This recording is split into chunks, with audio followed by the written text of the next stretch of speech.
कलाम हामिद अली हामी का है। एक दूसरे से हमें जुदा करके खुश था मुकद्दर भी यूं जफा करके।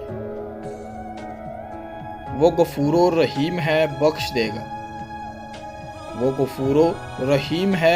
देगा, हमने हर बार यही सोचा है खता करके।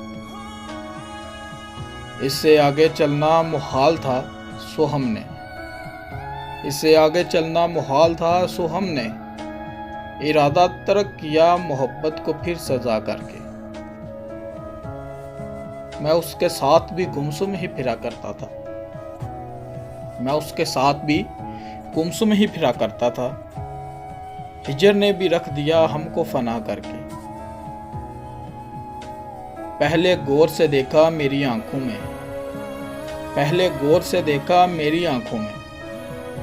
फिर फकीर भी रो दिया मेरे हक में दुआ करके। छोड़ तो दिया उसे मगर ये सच है हामी,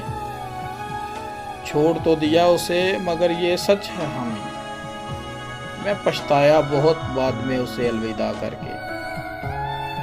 एक दूसरे से हमें जुदा करके खुश था मुकद्दर भी यूं जफा करके। एक मुख्तसर सी काविश संजीदा लोग की जानिब से। वीडियो पसंद आने की सूरत में हमारा चैनल ज़रूर सब्सक्राइब कीजिएगा।